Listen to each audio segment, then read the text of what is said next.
Bear ഹാൻഡോടുകൂടി ഒരു ഞണ്ടിനെ കയ്യിൽ പിടിക്കാവോ? Tools ഒന്നും യൂസ് ചെയ്യാം. ഏതാ? ഓടുന്നുണ്ടല്ലോ. ആ ഞണ്ടിനെ പിടിക്കട്ടെ? പിടിക്കാൻ പോണേ.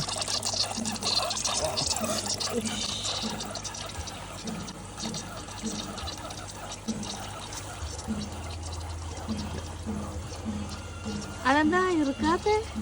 ഗൈസ്, ഇത് വാട്ടർ ക്രാബാണ്. നിങ്ങളിത് നോക്കിയേ, താഴുന്നുണ്ടോ? ഇത് കണ്ടോ? ഇതിനെയാണ് വാട്ടർ ക്രാബ് എന്ന് വിളിക്കുന്നത്. ഇവിടെ എല്ലാം പഞ്ഞിപ്പാണ്. ഇത് നോക്കി, ഇവിടെ എല്ലാം പഞ്ഞിയാണ്. കണ്ട, എവിടെ ടച്ച് ചെയ്താലും പഞ്ഞിയാണ്. നിങ്ങൾ എന്നാൽ ഇവന് ജീവനും ഉണ്ട്. ഇനി ഒരു മാജിക് കാണിച്ചു തരാം. ഇത് കണ്ട, എൻ്റെ കട്ടിയുള്ള തോടാണ് ഈ കാണുന്നത്. ഇവരുടെ രണ്ടുപേരുടെ സൈസ് ഡിഫറൻസ് നിങ്ങൾ നോക്കി. ഞാൻ കൂടുതൽ സ്ട്രെസ് അടിപ്പിക്കുന്നില്ല, ഞാൻ അവനെ തിരിച്ചു വിടുവാണ്.